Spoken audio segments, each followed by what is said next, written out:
Welcome to another episode of Putting the Pieces Together with Jigsaw Learning. I am joined today by Chris Adamson, who is currently the vice principal of Innisfail High School and has been there for the past 2.5 years. But prior to that, he started as a teacher and then a vice principal and completed his MEd and became principal while up in Fort Vermilion School Division. A native Albertan born in Calgary, Chris has spent some time in Ottawa as well, so he has a vast perspective on provincial education, and so we're really excited to have him join us today. Hi, Chris. Hi, thank you. So, Chris, tell us a little bit about Innisfail High School. So Innisfail High School is part of the Chinooks Edge School Division. We're about 20 minutes south of Red Deer. We're a grade 9 to 12 school, and we have about 325 students, 18 teachers, and that includes the principal and myself. Like many other high schools, Innisfail High is involved in high school redesign. So that gives us some scheduling flexibility and increased student self-direction, specifically when students have that flex block once a day for 1 hour. And it's that flex block that I'm going to talk about a little bit more later on because that helped us move towards a collaborative response a bit easier. So, tell us a little bit then about how you came to learn about collaborative response. So my first experience with collaborative response was when I was in Fort Vermilion School Division. I was a first-year principal, and we were at one of our leadership team meetings, which happened monthly. And Curtis came up for an afternoon and introduced CRM to us. So the division was spending some time in RTI, and that was kind of our next step. And I remember sitting there for most of the afternoon, deep in thought, and it probably seemed like I was off in space a little bit, but I think Curtis probably realized that the wheels were spinning. So that was my first introduction to it, and I learned pretty quickly that collaborative response was a really good way to make a difference for students and to help build teacher capacity. And so, how do you think implementing collaborative response at a high school is the same or is different from the elementary context? Yeah, so at the K to 9 school at Hillcrest, it did look, there are some things that are similar and some things that are definitely different than at the high school, especially when it comes to things like the implementation barriers. So the first steps you need to take, data and evidence, and there's a bit of difference as well with the continuum of supports, but there's definitely things in common as well. So at Hillcrest, the first barrier for me was how to embed time into the schedule.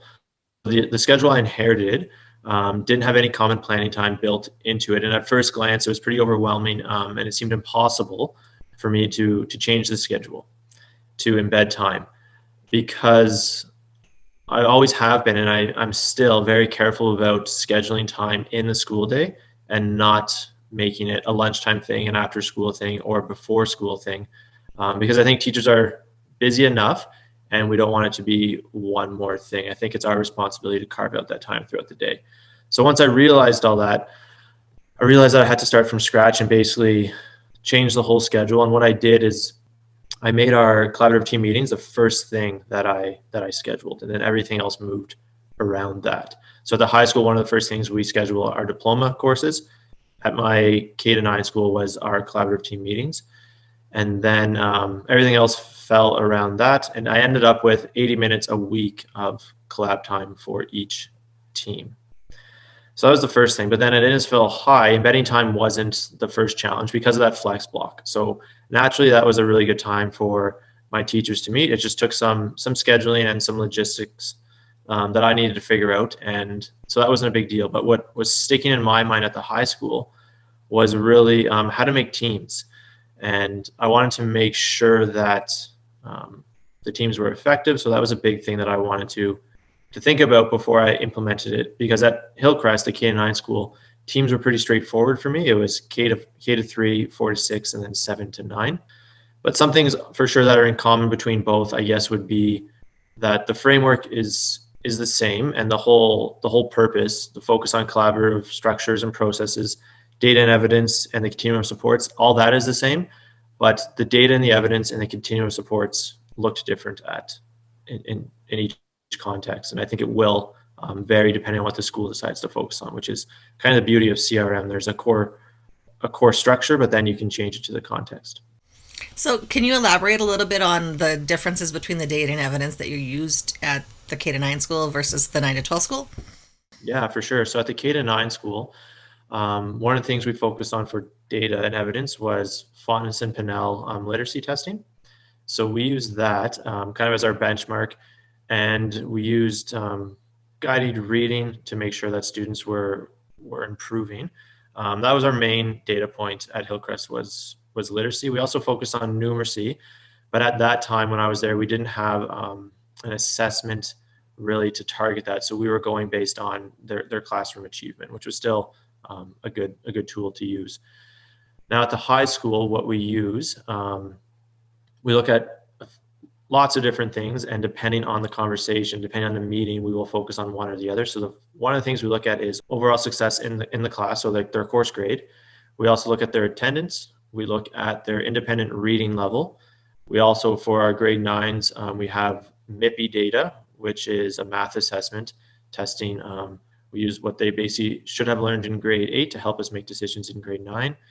And what we're moving into that we haven't finalized yet, it's a work in progress, is we're going to have some social emotional evidence within our data sheet to help staff make some decisions or to kind of know where students are at socially or emotionally. So again, quite a big difference between what we look at, and it also depends on the school goals and sometimes the division goals as well. So, you've talked a little bit about that flex time. Talk to me a little more about the collaborative structures and processes as they've been implemented at Innisfail High School. So the best way to describe the structures and processes at Innisfail High is a layered collaborative structure. And that's a terminology I use when I talk to staff, other admin, or anybody that asks about it. And what that involves is really three different levels, starting with collaborative team meetings, which happen monthly for teachers. So they get an hour every month to have a typical collaborative team meeting. We follow common norms, the same agenda for every team for every month, and then we go through celebrations and talk about key issues. And towards the end of that, staff have about 5 or 10 minutes to flag students that they're still struggling with. They've tried tier 1 supports, tier 2 supports, and they're looking for a bit of extra help. And then that's when those students get kind of bumped to our next level of collaboration, which is something we call at Innisfail High. We call it a SWAT meeting. It stands for Student Wellness Action Team. Um, so what that is, it's a smaller, it's actually not a smaller group, it's a different group of people. So it involves both administrators, our inclusive ed coordinator, our career counselor, our RCMP school resource officer, and our family wellness person, who we all get together every Monday. So this meeting happens weekly. And often the conversation is around students with social emotional needs, students that are at risk of graduating or not graduating, I should say, and sometimes things like attendance. So it's when teachers have kind of exhausted their list, their tier 1, their tier 2, and they're looking for extra help. We'll dive a bit deeper. And it's a different group of people, and sometimes perspectives are a bit different. Now, after that, as needed, we have something called a case conference meeting. So that's when we feel as a school we've exhausted our list and we need external support. So that's when we would reach out to division office. Sometimes we would invite parents, sometimes we would invite addiction counselors, RCMP, and things like that. And those meetings don't happen very often, but when they do, they can be have quite an impact on student success. So it's very layered, and at each process, I have a really good diagram that I show people that shows that flagging happens so students can move up and down between the different layers of collaboration, that they're not stuck in one or the other. They move up and down depending on their need. It seems to work really well. Can you talk a little bit about how you clarified the why behind the norms and how accountability to the norms is addressed in your team meetings? Yeah, so the why behind the norms, using with the help of that Google video on how to have productive teams, that was kind of how I kickstarted it. So I made sure that norms were important and that teachers understood the norms, because one of the things I heard when I went around and talked to staff before collaborative response started was the meetings can spiral out of control really quickly. We start talking about budget. We start talking about one kid, one family. So the norms, teachers respect the norms, and they really appreciate the norms because it helps keep us on task, and it makes the meeting more productive and just not a waste of people's time, which sometimes We've all been in those meetings where they go on and on and on and not much gets done. We wanted to make sure that our collaborative team meetings were not one of those meetings. So that's the why, and I think staff do appreciate that. So the norms are at the top of our agenda. We review them, all of them. There's about 5 of them, I think. And we pick one at every staff meeting to pay special attention to. And I actually asked one team member just to make a tick every time a norm is infringed upon. And then we kind of compete with the other teams, and we try and that team tries to do better the next month than they did the previous month. So if you got 5 ticks today, you want to try and get 4 or 3 the next month. So it just kind of keeps it a little bit fun, but it keeps the norms fresh, because otherwise they're just words on a page, and sometimes they can get forgotten. So the way they know that they're going to be held accountable. At the beginning, it was mainly the facilitator, which was me, holding people accountable to the norms. And in the development of the norms at our staff meeting, I made sure to explain, like I said earlier, that the norms it's all good to make them and they are important, but what's even more important is what happens when someone isn't following it. So I made sure to explain to staff what that would look like, and to not be offended to be offended if it happens to you. So what that means is if you are more than a couple minutes late, or if you are leaving the circle of control, if you're spending too much time talking about a certain kid or a certain family that is an uncontrollable variable, I will remind you of the norms. And that's not to question your teaching practice. That's not to insult you, but it's just to make sure the meeting's more productive and to respect everybody else's time. So I made sure to explain that to staff before our very first meeting. And yeah, it happened a couple times, but it hasn't happened since. And what happens now, and I think a big part of it is because the team knows we're taking tick marks, is that staff actually, in a joking way, in a professional way, in a collegial way, they're holding each other accountable. And I haven't actually had to hold somebody accountable to a norm since my first year. So it has to happen, I think, originally, but people quickly realize that the norms are there for a reason, and it's for everybody's benefit. Chris, do you have formal roles in your meetings? I know that Jigsaw Learning has the formal role cards. What sort of roles exist around the table at a high school collaborative team meeting? So as the administrator in the meeting, I'm the facilitator, so I'm the one that guides most of the meeting, and I'd be the one prompting questions and asking those guiding questions that are like some of the questions that are provided on your website. What does that look like? Tell me more about that. Help me understand what that looks like in your classroom. Things like that. I'm also usually the one to say, does anybody else have this key issue in their classroom? And that way we're clustering students, and instead of talking about one student, we could talk about 5, 10, or maybe even 20, and spend time talking about the key issue. So as the administrator, I'm usually the facilitator. The inclusive ed coordinator is also, she's our note taker. So she takes all the notes, because I don't want the teachers involved in the meeting taking notes. And it can be done differently for sure. I've seen some teachers take notes, but I want their full attention on what's going on in the meeting, the conversations. So our inclusive ed coordinator takes the notes. The important thing about that is she's also the one to continually update our continuum of supports.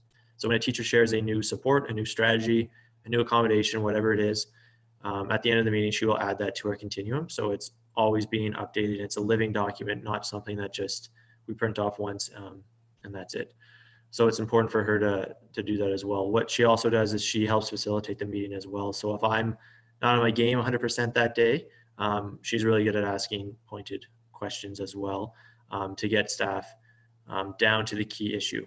And I think that's an important facilitator job, is to narrow down what the key issue actually is, so that staff can start pinning supports to it.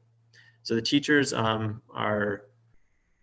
they participate in the meeting, but besides the facilitator, which serves a few roles, kind of the interrupter, the one that holds people accountable, there's the note taker and the facilitator, and then teachers are engaged in the discussion.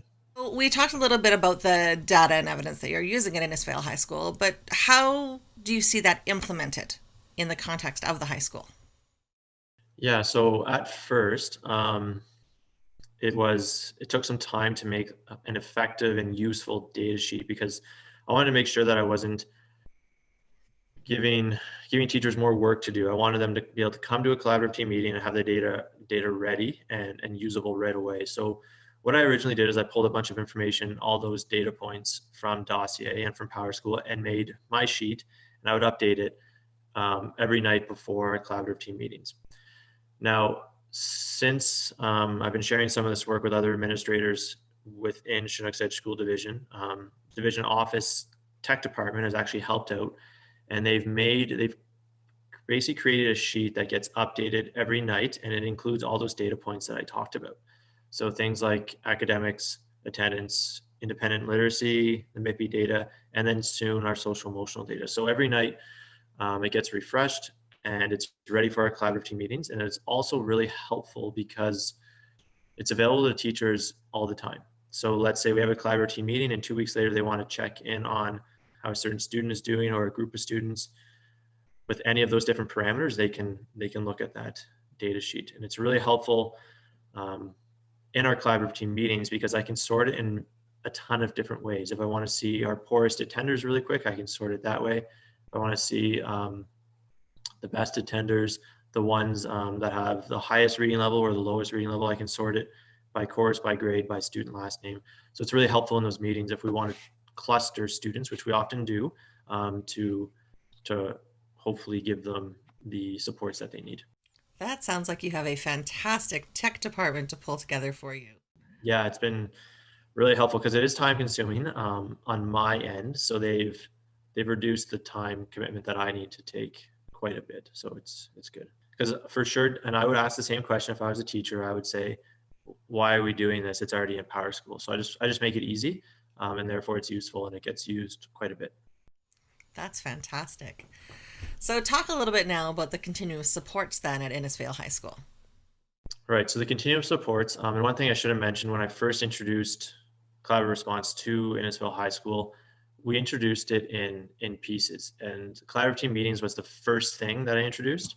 I then introduced the continuum supports shortly after. And the way we did this is at a staff meeting, I basically followed Curtis's explanation of how to introduce this to staff. So we had two continuums that we wanted to build. We had one that was general academics, and the other one we built was on social emotional learning. The continuum supports for academics was quickly populated because that's what teachers are best at. Pedagogy is what they do. So that pyramid was quickly populated, whereas the social emotional one, there was definitely some really good stuff on there. It just didn't have the same quantity. So that's a work in progress for our school, and we know that. And it's just good to know that that's where we're going. So we built that as a staff. We use it at every collaborative team meeting. It's also available to staff throughout the month when they're not in a meeting, so they can refer back to it, and it's a place to go if they're struggling throughout the month, and they don't have to wait for a collaborative team meeting. Talk to me a little bit about the teacher buy-in through the process of that development. Yeah, so sometimes teachers will ask, isn't this already done? Isn't this like, doesn't Chinook's Edge Division have this already? And the answer is yeah. Most schools that are involved in collaborative response do have a continuum of supports, and our division does for things like literacy, numeracy, and social emotional as well. But it is important for staff buy-in that we do create our own because the context is always really important. And we definitely use some other continuums as reference. Or if we're all kind of having a blank at the same time, we'll say, well, what is this school doing? Or what does the division recommend? But it's really important that it's contextual. And it also, one of the things that's really important why we develop it locally is that it honors and gives credit to the great things that teachers are doing. And some of the best teachers, when you ask them what they do, they often don't, they can't, or they do list a long list of things, but it's just habit to them. So, but it's getting them to explain it and verbalize it, that it's reassuring to them that they're doing 100 excellent things, best practices every day that they don't even need to think about it anymore because they're master teachers. You talk about collaborative response, and Chris, you make it sound easy, and your understanding of it and the notion of context is fabulous. But I imagine there have been some challenges in the process. Tell me a little bit about them. So there's been different challenges depending on the context. So like I said, at Hillcrest, the K-9, it was embedding time. At Innisfail High, the first barrier, like I said, but I didn't talk about how I really solved it, was team composition. So I really wanted to make the most effective teams possible. This was really important to me. I had a few different thoughts. So, for example, I first thought about doing department teams, putting all the English people or all the social, math, science together, option teachers together. I thought about that, and that's not a bad way to do it. I thought about doing homeroom grade levels. So we have advisories. So every teacher has a different group by grade level. So I thought about doing that as well. Thought about doing it by personality types, friends, not friends, people I know get along. I also thought about just pulling names out of a hat and doing it randomly. And that was my second last thought because I felt kind of stuck. What I really decided on, and the other things I mentioned, there's pros and cons to it. There's nothing wrong with those approaches. They can work, but I felt like there might have been a different way for me to approach teams. So what I finally decided on was to use something that I call student overlap. So basically, I looked at each student's schedule, and yeah, this did take a lot of time initially, and populated a matrix um, that every time two teachers taught the same student, I basically gave them a tick in their box. By the end of looking at all 300 students, I was I was able to see which teachers taught a lot of the same students, and that was the rationale I used to build teams. So what I said to staff is, you're on the same team because you have the most students in common. You have the most student overlap, and that made sense to staff, and it made sense to me. And that rationale, not that staff were going to argue, but it just made sense to everybody. One of the reasons why I was so adamant about this idea was that it removed um, that one degree of separation that a teacher could have from a student. So I wanted to avoid teachers saying, well, I don't teach them, so I'm not really sure. Or I don't teach them this semester. So I didn't want teachers to opt out. Now, in time, I'll talk about this a little bit later on, but in time, teachers don't do that. But I wanted to make sure initially during the implementation that this wasn't really an option for them. So I think it was beneficial to start that way. Like I said, the matrix took me a while to do, but luckily, like you said, the tech department at Chinook's Edge is really good, and that overlap matrix, they're actually able to make that for me as well. Instead of me doing this manually, they can populate this by semester and by year. So every semester, I can see the different overlap between teachers. The other thing that I showed staff to make sure that to reassure them that even though you're on a team with someone who you don't typically interact with on staff, because there's 18 of us, I showed them the video about how Google made their perfect teams. And the first time I saw this, Curtis showed it at one of his PD sessions in Red Deer. It just basically explains how that psychological safety is the most important thing in establishing norms and treating people with respect. That's the most important thing in a team, not that you teach the same subject. So for example, we have our math teacher, our senior math teacher on the same team as our shop teacher. And it's actually quite a powerful pairing of staff because they have different approaches and different relationships with different kids, and they're able to use that to the benefit of the student and to each other. So it took a lot of time, but it definitely, I think it paid off. So you mentioned the tech team is able to populate by semester and by year. Do your teams switch up then at semester break and whatnot, or do they stay together for the whole school year? So that's a good question because I have had people ask me that before, different administrators or like at a conference, for example. So the answer is that in February, I don't actually switch up my teams. I don't look at the new overlap. I do look at it, but I don't switch up the teams. And the reason is because by February, staff are really good at not opting out of a conversation. They know by now that they can have a conversation about any student in the school because they're teachers and they can all make recommendations based on the key issue that's raised. So again, throughout that collaborative team meeting process and norms, there's a big focus on key issues and not so much on that one student or those two students. Yeah, we talk about maybe 5 or 10 students that have the same key issue, but any teacher in any school in the province can likely make a recommendation on a key issue. It doesn't matter if you know the student or not. It definitely helps, which is why I started that way. But by the time February rolls around, I don't want to disrupt the effective and comfortable teams we already have. At that point, if I did switch up the teams, I think we'd actually be taking a step back and it would be counterintuitive because the teams are already so productive by that point. So then year upon year, do the teams change? Year upon year, the teams change. So every September, I look at the overlap and I change the team. So sometimes teachers end up on the same teams and sometimes they don't. It's also important. We change it year to year because sometimes we have a lot of staff turnover and sometimes we don't. So this year we had 3 new teachers. So it was important to do that overlap again to make sure that that rationale was still present. So you've talked a little bit about the challenges of getting the effective groups together.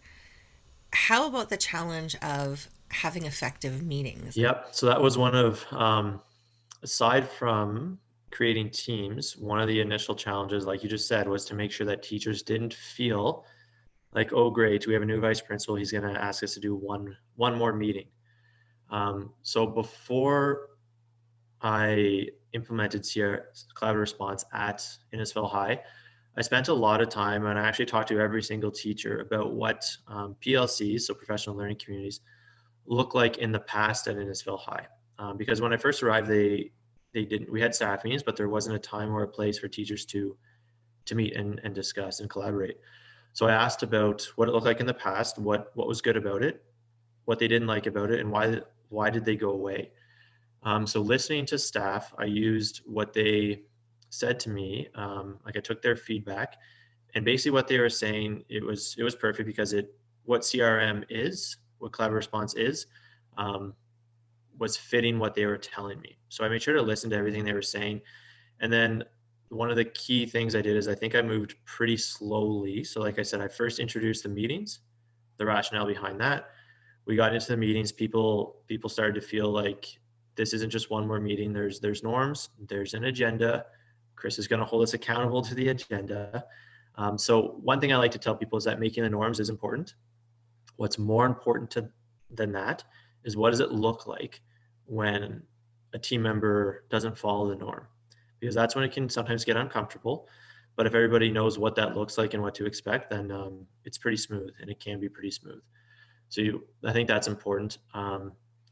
So once they got into the routine of meetings, then like I said, I introduced the continuum of supports. That made the meetings even more effective.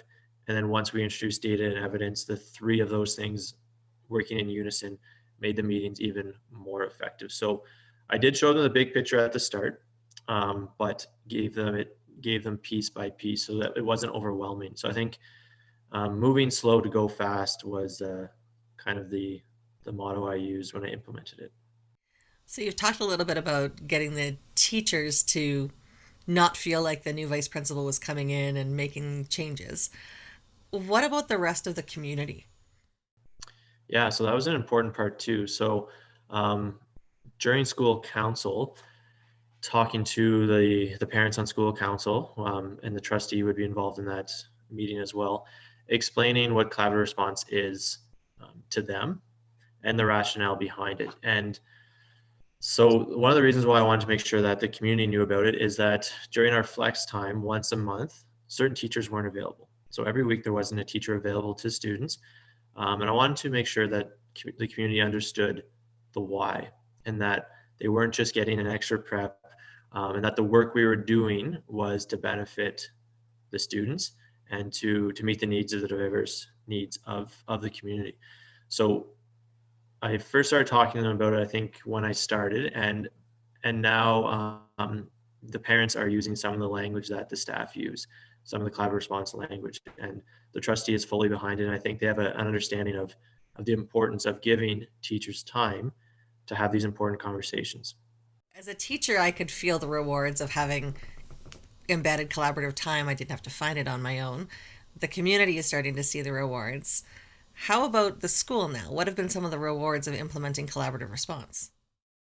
So I think the first thing there's definitely a lot of rewards, but I think the first thing that's most evident that um, people see right away is that it builds teacher capacity, and right after that, it improves things for students. So, for example, I've had times where we've had a collaborative team meeting. A teacher will recommend something to another teacher. That teacher says, "Yeah, that's a great idea. I'm going to try that this afternoon." And then by the end of the day, they're in my office saying, "Yeah, I did that. Students bought into it. It worked." So within an afternoon, within 4 hours, we have change happening. So teacher capacity being built, change happening for students, and then students seeing more success as a result. Doesn't always happen that quickly. Sometimes it takes a couple weeks to see to make that change and then to actually see the benefit for students depending on the course. Um, but the change does happen. So I think teacher capacity and then shortly after success for students or a change for students, that's pretty immediate. That happens pretty quick. One thing though, and I don't know how to word this, but when I talk to people about this, when I talk to division office staff about this, I call it like a byproduct of collaborative response. This wasn't what I initially, when I first learned about it that day, Curtis in Fort Vermilion talked to me about it, I didn't think, oh, this is going to be great for instructional leadership. But throughout the process, I've learned that collaborative response is an excellent way for leaders, from a leadership perspective, to approach instructional leadership. So it's really good for that and for a lot of the other things that are on the leadership quality standards. So like I said, when I first thought about collaborative response, I wasn't like, oh, this is going to be great from a leadership perspective. But having done it now for this is my 5th year, I definitely see like being involved in meetings, listening to the concerns teachers have, learning more about students, that allows me to see themes throughout the school, things that may need to change, things we need to do better at, things we need to do differently. So I think sitting in those meetings alongside teachers lets me stay in tune with what's going on in the school. And I learn a lot from it. I learn like my teaching practice has changed, and I'm also able to share my own ideas within a meeting rather than a sit down in the office type thing. You mentioned your teaching practice has changed. I just want to clarify here, Chris. As a vice principal in the high school, do you have a teaching assignment? I do. So I teach, usually teach one class every semester. And this semester I'm teaching Bio 30. So yeah, listening to some of the teachers, especially some of the diploma teachers, listening to some of the things they do from a planning perspective, from a formative assessment perspective, a bunch of different things. Some of my practices have definitely changed, and I think it's benefited students. So basically, for my first year at Innisfail 3 years ago, this is my 3rd time teaching Bio 30 at this high school. I think that my teaching practice has improved in that relatively short amount of time, thanks to the help of the other teachers at my school. In the circumstances of COVID-19, how has collaborative response had to pivot within your school? So initially in March, when schools moved to online, one of the first things that we did is we actually took a pause from our collaborative team meetings. And when I think about that, I still wonder if that was the best thing to do right away. And I could rationalize to myself that yeah, it was, or no, it wasn't. And I think what we did still supported teachers in a collaborative way. So we paused the meetings because I wanted to give teachers time to figure out this new learning landscape. Because as everybody knows, it was a quick pivot, and we were expected to um, continue moving learning forward. I think our teachers did that, and they did an excellent job of that. But I wanted to make sure they had time. So the reason why I wonder sometimes if that was the right thing to do, because I do think the collaborative team meetings would have been an excellent time to talk about some of those online learning supports that they were all figuring out as they were moving through the new environment. But what we did do, and we quickly shifted to weekly staff meetings. So instead of having our team meetings, we had weekly staff meetings with everybody there. And that became our platform to, as a whole staff, share, hey, I started using Edpuzzle. I started using Screencastify. This is how you make a quiz with Google Form. All of that kind of stuff was shared instead of just at team meetings. It was shared with all staff. So we actually had a time within our staff meeting to talk about online supports, strategies, accommodations. How are we going to provide kids with readers through the online platform? Oh, let's use MicNote as a whole staff. Let's learn how to use MicNote to record questions for exams and tests and stuff like that. So we did have collaborative team meetings. It just didn't follow our typical structure that we'd had previously. At times, though, I did have staff reach out, and this was excellent to see. It really reassured me that staff were engaged in collaborative response. So throughout March to June, I had staff reach out and say, hey, can we have a collaborative team meeting? And we did do that. So we pulled together different staff members who were experiencing the same issues, and we tackled it that way. So it was on an as needed basis, and it also was kind of happening weekly, embedded into our staff meeting. So if I were to change it, I think I probably still would have kept the collaborative team meetings, but I still think we still accomplish the goal of meeting the needs of online learners.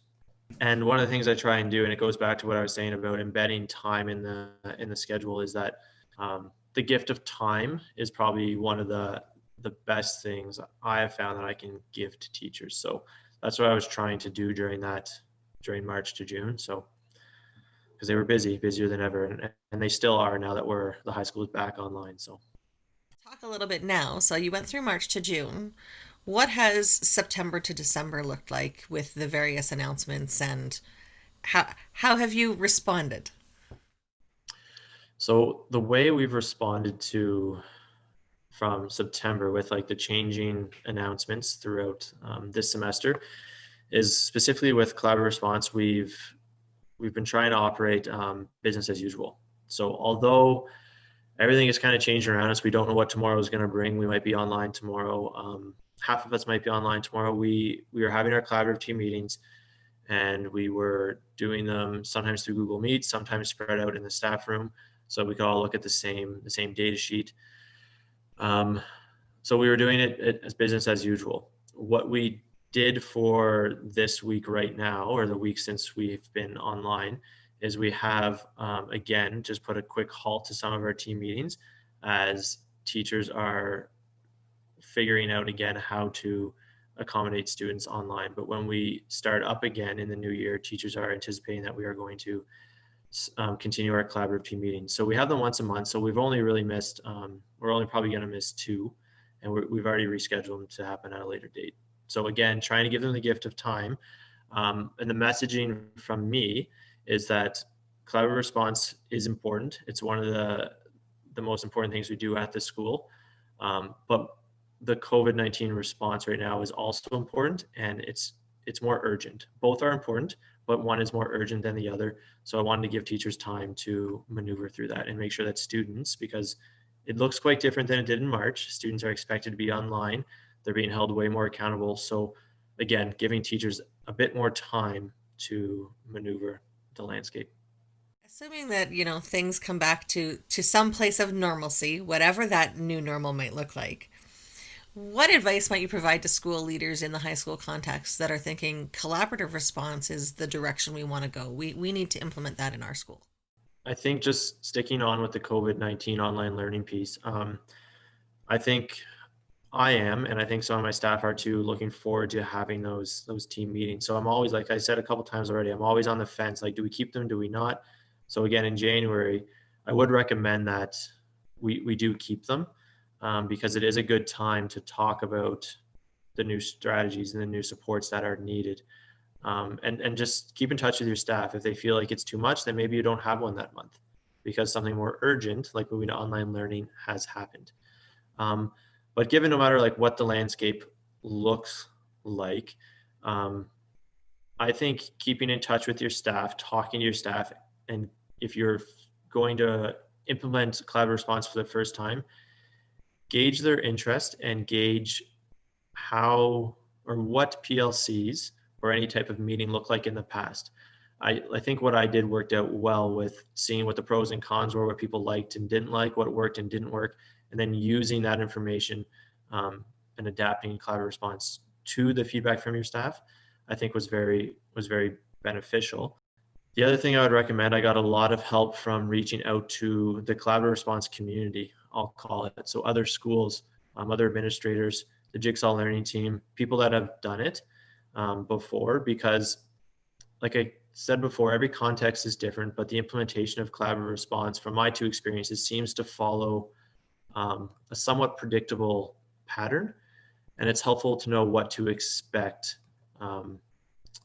So that you can share that with staff. So whenever we try something new, there's always going to be implementation dips. And that's something I talked to staff about right when I first brought up collaborative response.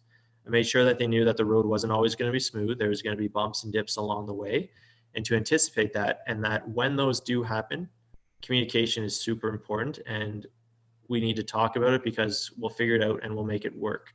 So like I said, the flex time, figuring the logistics of that and who is going to cover which class, that was something we need to figure out as a high school, and we did.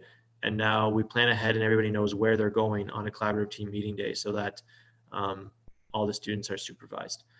So I think talking to other people who have done it is very helpful. The other thing I'd recommend, I mentioned the Jigsaw Learning team. Sitting down with them it's amazing how much you can learn in just a half an hour talking to anybody on that team. They have a really good way of explaining something complex and making it just make sense, I guess is the best way I can say it. So the bang for your buck there is definitely useful. It's amazing just sitting down with, let's use Curtis for an example, having coffee with him for half an hour can really make things clear for you into your next step for collaborative response. So I'd recommend that for sure.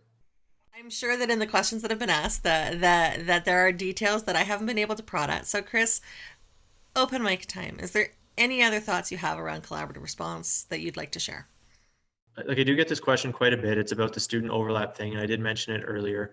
Um, Going back to having strong norms and strong processes within your meetings is key.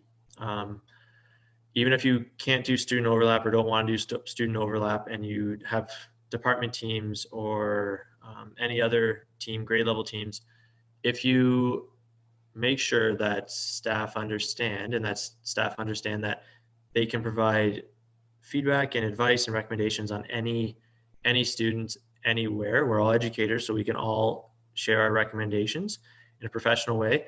I think that trumps having teams built with student overlap. So I think that's really important. And I've seen that. I don't change my teams second semester, and some of them might have hardly any overlap at all, but they can still talk about students and what's in their best interest. I think that's essential to collaborative response. And so, Chris, you've talked about, reaching out to people that have done it and connecting. And I've always had fantastic luck in sending an email and saying, hey, Chris, can we talk? Or, hey, Chris, can you share your story, please? How would you feel if someone watched this video and wanted to reach out? What would be the best way to connect with you? So the best way would be to email me. And yeah, definitely reach out. That's something I'm glad that you asked, because that's something I always offer to people. If you ever want to know more about any of the things we talked about, because when someone ever asks me, can we talk about collaborative response? I usually say to them, okay, do you have an hour? Because it's not a 10-minute conversation. It's not a 20-minute conversation. There's a lot of pieces, and and each one of them is simple, but it can be complex, but it works, and it's a good framework for any school to make change. So definitely reach out to me through email. In the past, we've had different school teams visit the school to sit in a collaborative team meeting, to talk to me, to look at the data sheets. So I can share any of that stuff. I'm open book. Ask me anything about collaborative response, and I'm also really very willing to share any digital resource that I've developed or tweaked from Jigsaw Learning. So feel free to reach out. I'm sure my email will be posted along with this video somewhere. Well, Chris, thank you very much for your time, because I know that in the role of an administrator that there are a lot of things competing for your attention, and I appreciate that you were able to make this time to share your story. Not a problem. Anytime. Thank you for having me. Appreciate it.